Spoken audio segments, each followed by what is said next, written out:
नमः शिवाय। आप देख रहे हैं उपासना चैनल। उपासना का अर्थ है हरिनाम स्मरण का दिव्य आनंद। अनादि और अनंत ऐसे देवाधिदेव महादेव के 12 ज्योतिर्लिंग की यात्रा आप सबको उपासना चैनल के माध्यम से हो रही है, जिसमें हम आज भगवान शिव शंकर के अति प्रिय ऐसी उज्जैनी नगरी की यात्रा कराएंगे। आइए कथा भक्ति करते हैं उज्जैन स्थित महाकालेश्वर दादा की।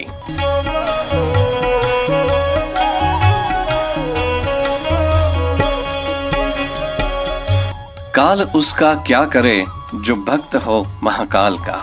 भगवान महाकालेश्वर के दर्शन का लाभ अद्वितीय है। शिव महापुराण में शतरुद्र संहिता और कोटि रुद्र संहिता में उज्जैन स्थित भगवान महाकालेश्वर का महात्म्य समझाया गया है।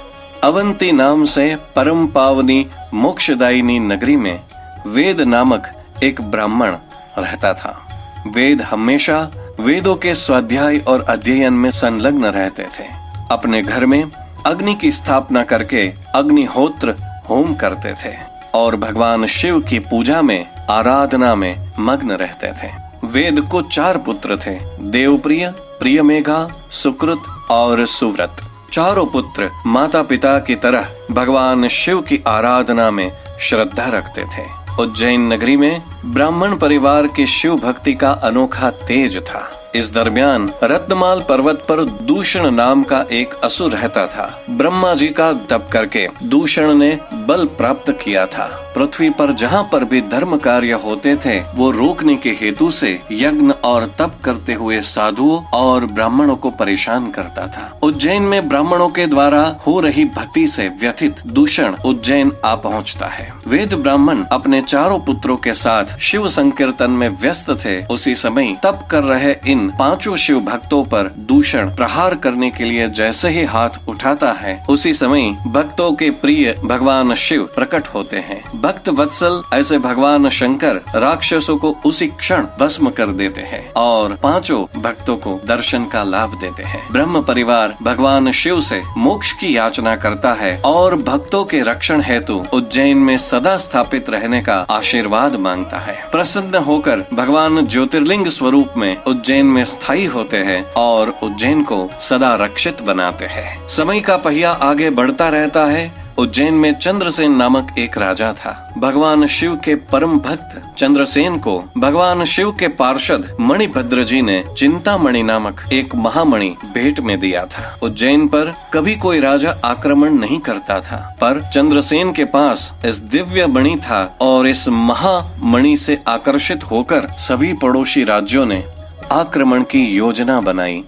बहुत बड़ी सेना को परास्त करना बहुत मुश्किल होता है। चंद्रसेन को जब आक्रमण के बारे में पता चला तो वो भगवान महाकालेश्वर की शरण में जाता है और भगवान शिव की आराधना में लीन बनता है। नगर में एक श्रीकर नाम से गोप बालक रहता था, जो उसकी माता के साथ मंदिर पर दर्शन के हेतु से आता है और राजा चंद्रसेन को भगवान शिव की आराधना करते हुए देखता है। उसी दृश्य से वो अत्यंत प्रभावित होता है और श्रीकर अपने घर जाकर एक सुंदर पत्थर को स्थापित करके भगवान शिव की आराधना में लीन बनता है। श्रीकर की माता खाने के लिए बार बार बुलाती है, पर शिव भक्ति में लीन हुआ बालक अपने स्थान से उठता भी नहीं है।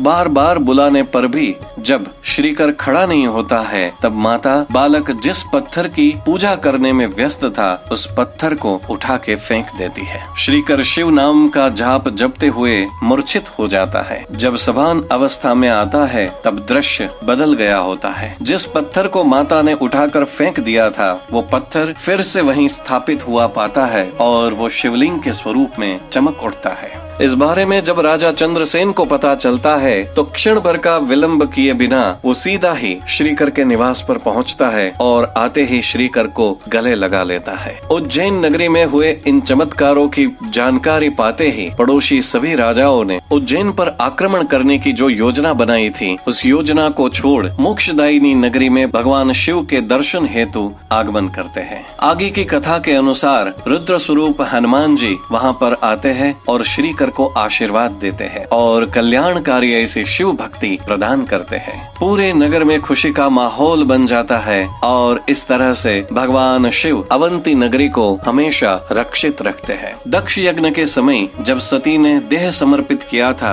उस समय माता पार्वती का कोहनी का भाग यहाँ पड़ा था, इसलिए उज्जैन एक शक्तिपीठ भी है। उज्जैन पृथ्वी का मध्य बिंदु है। ऐसा कहा जाता है कि उज्जैन स्थित मंगलनाथ महादेव पृथ्वी के मध्य बिंदु के ऊपर है। उज्जैन मध्य प्रदेश राज्य का 5वां बड़ा शहर है। जमीन मार्ग, रेल मार्ग व हवाई मार्ग से उज्जैन पहुंचना बहुत ही सरल है। पुराणों में जिन सप्तपुरियों को मोक्षदायिनी कही गई है, उज्जैनी उन्हीं में से एक है। यह नगर अमरावती, कनकशृंगा, कुशस्थली, अवंती और उज्जैन के नाम से प्रचलित रही है। अघोरी और तांत्रिकों के लिए भी यह नगर आराधना का केंद्र रहा है। उज्जैन में प्रतिदिन बड़ी संख्या में यात्रिक दर्शन के हेतु से आते हैं, इसलिए यहाँ पर रहने के लिए बड़ी संख्या में धर्मशाला व होटल्स की सुविधा है। महाकालेश्वर मंदिर समिति द्वारा ही 2 धर्मशालाओं का संचालन होता है, जो मंदिर से बहुत ही नजदीक है। भगवान महाकालेश्वर की पूरे दिन में 6 बार आरती की जाती है। आरती के समय में ऋतु के अनुसार बदलाव आते हैं। सुबह 4 बजे की जाती भस्म आरती और रात को 10:30 बजे होती शयन आरती का माहौल दिव्य होता है।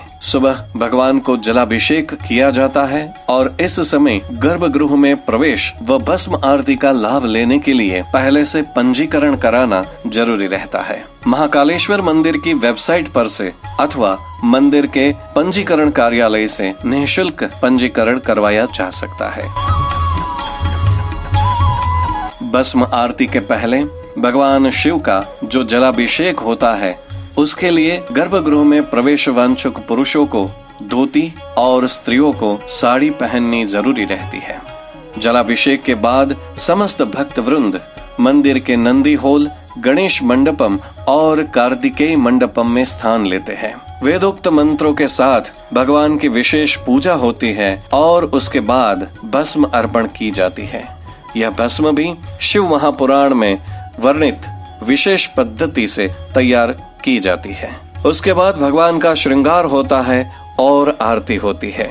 भगवान को भोग लगाया जाता है। शाम की आरती को मृदंग आरती से भी जाना जाता है। इस समय भी गर्भगृह में ब्राह्मणों द्वारा वेदोक्त मंत्रोच्चार होता है और उसी तरह से गर्भगृह के बाहर संस्कृत विद्यापीठ के विद्यार्थियों द्वारा वेदोक्त मंत्रों का पठन होता है और इस दिव्य माहौल में संध्या आरती का समापन होता है। महाकालेश्वर मंदिर में भक्तों को गर्भगृह में प्रवेश मिलता है। शनिवार और रविवार और भीड़ भाड़ के समय गर्भगृह में प्रवेश निषेध किया जाता है। भक्त बाहर से ही दर्शन का लाभ ले सकते हैं।